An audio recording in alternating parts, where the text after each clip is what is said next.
Assalamualaikum warahmatullahi wabarakatuh. Alhamdulillahi wa kafa, wassalatu wassalamu ala nabiyyil mustafa Sayyidina wa maulana Muhammadin alladhi allamana sunanal huda wa ala alihi wa sahbihi wa man ihtada, amma ba'du.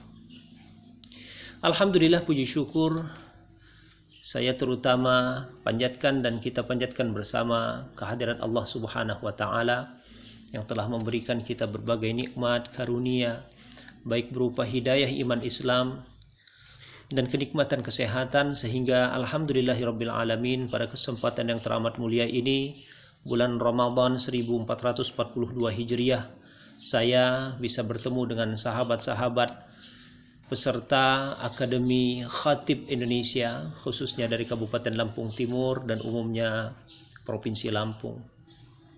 Dan mohon izin kepada guru-guru kami, para ustadz, para kiai yang telah memberikan amanah dan mandat kepada kami, memberikan sedikit materi yang sederhana terkait dengan 3 poin.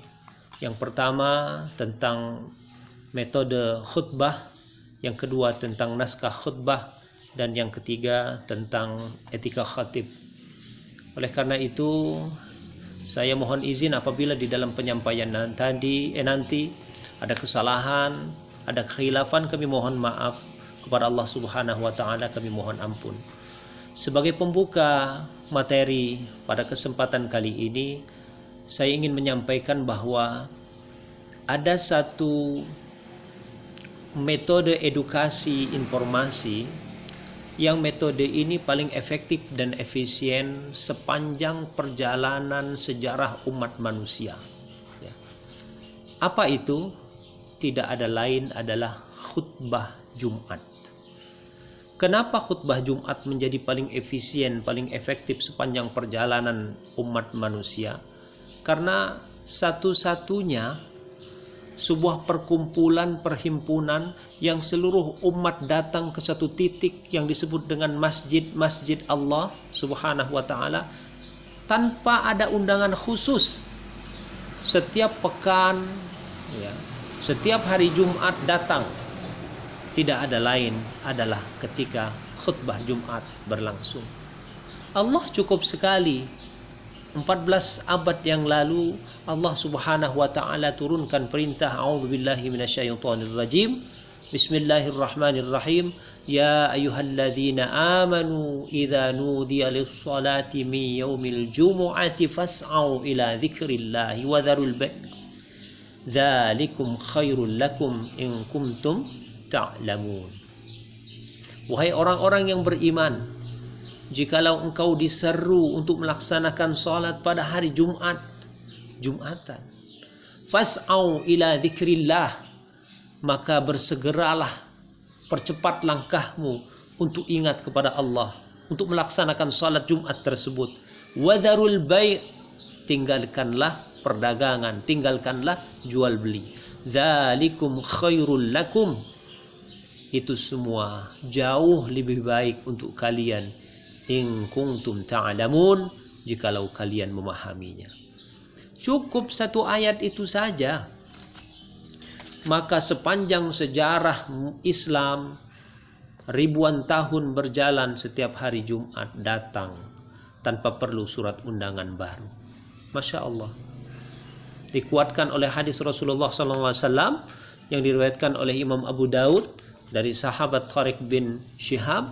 Rasulullah SAW bersabda, al-jumu'atu haqqun wajibun likulli muslimin fi jama'atin.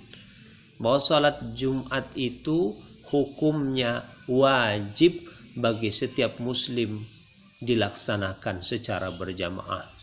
Illa arba'atan, kecuali 4. Yang pertama, abdun mamlukun, hamba sahaya. Yang kedua, awim ra'atun, perempuan. Yang ketiga, ausabiyun, anak kecil yang belum akil baligh, tidak wajib dia melaksanakan salat Jumat. Dan yang terakhir, au maridun, orang yang sakit, yang dia tidak bisa melangkahkan kakinya melaksanakan salat Jumat. Selebih dari itu, setiap orang yang mengaku seorang muslim wajib melaksanakan salat Jumat. Maka hadirin hadanallahu wa iyyakum, saya tahun 2012 membuat sebuah buku ringan yang saya beri judul sebagai petunjuk praktis melaksanakan khutbah Jumat. Maka pada kesempatan kali ini saya ingin bersama-sama kita berbagi pada kesempatan yang tidak panjang ini, durasi sekitar 10-15 menit. Saya ingin sedikit berbagi dengan teman-teman. Maka ketika kita lihat bahwa khutbah Jumat itu suatu transformasi, edukasi, informasi yang sangat efektif, khususnya kepada seorang muslim, maka dia menjadi media dakwah yang paling efektif di dunia Islam ini. Setiap pekan kita berkumpul tanpa diundang secara khusus. Oleh karena itu, yang paling berperan utama, figur sentral ketika salat Jumat itu adalah khatib. Vital sekali. Karena apa? Karena dia bisa membangkitkan semangat orang untuk beribadah, membangkitkan gairah orang untuk beragama lebih baik, atau dia hanya sekedar memberikan peluang untuk jamaah gugur kewajiban saja. Maka sangat ironi ketika kita melihat akhir-akhir ini, atau mungkin sudah agak lama, kita lihat di masjid-masjid banyaklah jamaah yang justru memanfaatkan sholat Jumat itu, memanfaatkan ketika khatib berkhutbah sebagai media istirahat yang baik. Bahkan banyak jamaah itu yang tertidur lelap, menahan kantuknya yang luar biasa, akhirnya kalah dia dengan kantuknya, kemudian dia tertidur. Tidak sedikit juga jamaah yang menggunakan ketika khutbah itu berlangsung ngobrol. Bahkan lebih banyak lagi sekarang anak-anak kita ketika khutbah berlangsung, mereka memainkan gadgetnya. Mereka konsentrasi di HP-nya masing-masing, tidak mendengarkan khutbah, tidak mendengarkan khatib memberikan petuah-petuahnya. Ini tidak langsung khatib yang salah, karena ini banyak faktor yang bisa mempengaruhi kejadian ini. Faktor yang paling dominan kalau menurut saya adalah rendahnya kesadaran jamaah. Rendahnya kesadaran jamaah untuk melaksanakan sholat Jumat dan fungsi sholat Jumat itu sendiri. Sehingga banyak jamaah yang hanya menggunakan Jumatan itu sebagai pelengkap saja. Bahkan kalaupun tidak pelengkap, okelah, gugur kewajiban saja. Laki-laki kok nggak jamaah? Laki-laki kok nggak sholat Jumat? Malu dong, pakai rok saja. Nah begitu. Ketimbang dikatakan begitu, okelah kita sholat Jumat secara berjamaah. Tetapi nunggu khutbahnya selesai, khutbah kedua sudah mau habis, baru dia datang ke masjid berwudu. Ketika wudu selesai, iqamat dikumandangkan, sholat sudah selesai. Banyak pun yang begini. Maka khutbah Jumat yang digunakan oleh Rasulullah SAW untuk menyampaikan dakwah yang efektif lambat laun berkurang. Akankah ini terus berlanjut? Dengan adanya akhi ini, kami berharap timbul kembali khatib-khatib masa depan yang bagus, khatib-khatib yang punya metode yang bagus, punya pendekatan yang bagus. Mereka dikangeni oleh umat, mereka ditunggu-tunggu oleh jamaah. Setiap penyampaiannya penyampaian yang sejuk. Kalimat-kalimat yang digunakan, kata-kata yang ia pakai, diksi-diksi yang ia gunakan adalah diksi-diksi yang menyejukkan. Kalimat-kalimat yang digunakan adalah kalimat-kalimat yang membangkitkan gairah. Yang tadinya ragu dengan keagamaannya menjadi yakin.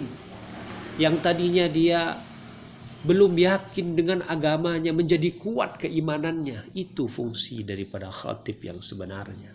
Maka mau tidak mau teman-teman, sahabat-sahabatku yang dimuliakan Allah Subhanahu wa taala, fungsi khatib yang vital ini harus berani introspeksi diri. Kita lihat bersama, apa sih kekurangan saya selama ini ketika jadi khatib? Sebelah mananya yang kurang? Kenapa ketika saya berkhutbah saya lihat di bawah saya banyak orang-orang yang tertidur? Banyak orang-orang yang tidak mendengarkan khutbah saya. Banyak juga yang baru datang ketika khutbah ini sudah akan selesai. Kalau itu dibiarkan saja, metode khutbah kita tidak dirubah, maka tunggulah khutbah-khutbah kita ini hanya tinggal kenangan saja. Khutbah itu justru menjadi penghalang orang untuk lebih cepat menyelesaikan salatnya. Na'udzubillah, thumma na'udzubillah. Sahabatku, setidaknya dari banyak yang penting terkait dengan metode khutbah ini, saya rumuskan menjadi 3 agar kita tidak mudah lupa. Yang pertama, seorang khatib harus mau memahami situasi dan kondisi jamaahnya. Khatib harus peka terhadap perkembangan kehidupan ini. Khatib tidak bisa hanya mengandalkan naskah-naskah teks-teks yang sudah ada saja.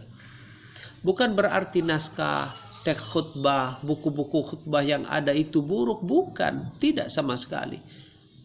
Ketika sebuah khutbah dijadikan teks itu kemudian dibukukan, maka buku-buku itu pasti buku-buku yang berkualitas. Tetapi belum tentu up to date, belum tentu sesuai dengan masanya. Kita sering keliling ke masjid-masjid yang ada di Provinsi Lampung ini, terutama tentu masjid-masjid di pedesaan. Sungguh ironis sekali. Ada buku khutbah yang dicetak tahun 75. Ada teks khutbah yang dicetak tahun 82, yang itu tidak direvisi, yang itu tidak pernah diganti, yang selalu itu saja yang dibacakan. Sementara kehidupan ini terus berubah.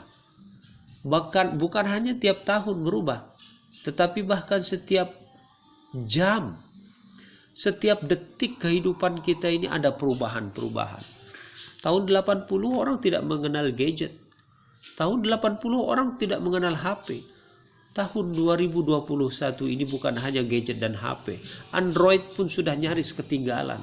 Saking luar biasanya lompatan kuantum zaman ini. Oleh karena itu, khatib tidak bisa berhenti stagnan. Dia harus inovatif. Inovatif dalam pengertian dia harus membuka wacana. Hazanah keilmuannya dia buka. Kemampuan intelektual, kapasitas intelektualnya dia tingkatkan. Kepekaan sosialnya juga ditingkatkan. Jangan sampai momentum-momentum khutbah yang bagus-bagus ternyata hanya dilewatkan. Dia hanya sekedar membaca khutbah yang jadul. Ini ada momentum yang bagus, Idul Fitri umpamanya. Apa yang kita sampaikan terkait dengan dekatnya Idul Fitri? Ini momentum awal bulan Ramadan. Apa yang kita sampaikan di dalam awal bulan Ramadan akan menggugah, ya, agar menggugah para jamaah yang tadinya mungkin ibadahnya biasa-biasa saja. Ada yang selama 1 tahun belum pernah membuka kitab Al-Qur'annya. Ada yang sholatnya masih banyak yang bolong-bolong. Kita sempurnakan dengan khutbah kita. Kita sentuh mereka. Tentu khutbah yang dimaksud adalah khutbah penyampaiannya secara persuasi. Pendekatannya itu persuasi. Bukan kita mengintimidasi orang lain. Bukan kita menggurui orang lain. Sebab kelemahan khatib selama ini yang paling banyak adalah mohon maaf, ya. Khatib ini terlalu pede sehingga di dalam anggapan, di dalam hatinya yang paling dalam, audiens ini orang-orang yang kurang pemahamannya. Dia pongah, dia menganggap audien ini orang-orang yang awam dan mohon maaf bodoh begitu. Sehingga yang dia sampaikan seluruh narasi, diksi, bahasa yang menggurui, bahasa yang mengajari, bahasa yang bukan tegas tetapi keras, sehingga bukan hanya tidak masuk kuping kanan keluar kuping kiri, bahkan banyak yang tidak didengarkan orang lain. Masih mending itu terjadi. Kalau yang terjadi menyakiti orang lain, jamaah sudah tersakiti, jamaah sudah merasa diintimidasi, jamaah sudah merasa kata-kata khatib itu begitu melukai. Bukan ajakan kita diikuti, tetapi justru khatib dijauhi. Na'udzubillah tsumma na'udzubillah. Maka yang pertama, hadirin hadanallah, sahabat-sahabatku, akhi yang dimuliakan Allah, pokok yang pertama, ketahui, selami situasi dan kondisi audiens kita, calon jamaah kita. Hari Jumat besok saya bertugas di Masjid Al-Ikhlas. Masjid Al-Ikhlas itu alamatnya di mana? Bagaimana karakter jamaahnya? Apa saja pekerjaan jamaah yang paling banyak di sana? Apakah buruh, apakah petani, ataukah pegawai negeri sipil, ataukah orang kantoran, atau dan lain-lain sebagainya. Maka materi yang kita sampaikan nanti kepada mereka itu materi yang sesuai dengan kebutuhan mereka. Kepada petani, tentu gaya bahasa kita berbeda ketika kita berbicara kepada yang semuanya mayoritas guru. Kepada ASN tentu kita akan berbeda penyampaiannya dengan penyampaian kita kepada para buruh dan lain-lain sebagainya. Ini yang terpenting sebenarnya. Setelah situasi, kondisi jamaah kita ketahui, lantas kita akan bergerak ke satu titik nanti yang disebut dengan menyiapkan naskah khutbah. Nanti kita bahas pada kesempatan yang berikut ini. Ya, penyiapan naskah khutbah kemudian diikuti serta merta, yaitu dengan cara menjaga pantulan akhlak karimah. Naskah khutbah yang bagus, berapi-api dia dengan bahasa yang cantik dan indah. Narasinya pun narasi yang penuh dengan retorika. Tetapi orang tahu, Allah si Anu yang jadi khatibnya. Saya tahu luar dalam dia. Akhlaknya bejat. Dia hanya pintar ngomong. Tetapi dia tidak bisa melaksanakan apa yang dia omongin. Omong doang dan lain-lain sebagainya. Kita nggak bisa berdalih. Lah, kita nggak bisa memakai dalil. Apa dalilnya? Unzur ma qala wa la tanzur man qala. Lihatlah apa yang dikatakan, jangan lihat siapa yang mengatakan. Itu dalil untuk jamaah, bukan dalil untuk khatib. Kalau dalil jamaah, lihatlah apa yang dikatakan. Kalau yang dikatakannya baik, yang dikatakannya benar, ikuti.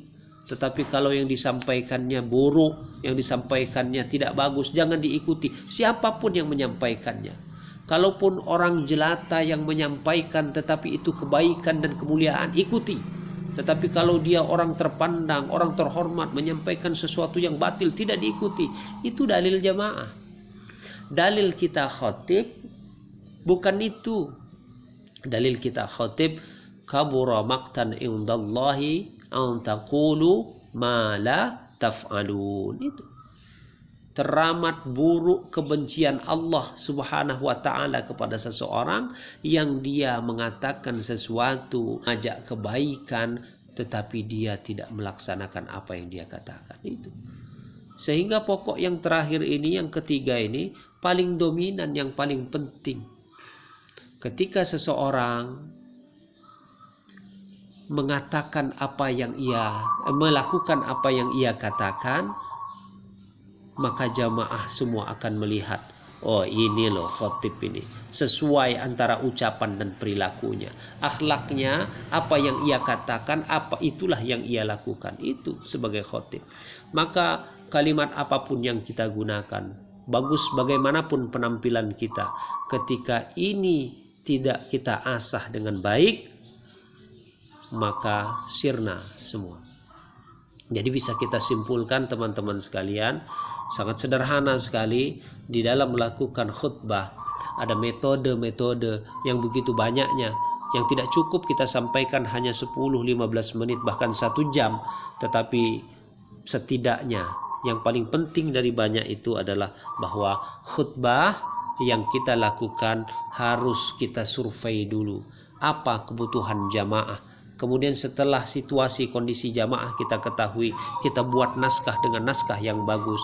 Dan di luar itu semua, attitude, sikap diri, akhlak kita harus senantiasa kita jaga. Demikian, terima kasih, mudah-mudahan bermanfaat untuk kita semua. Wallahul muwaffiq ila aqwamit thariq. Wassalamualaikum warahmatullahi wabarakatuh.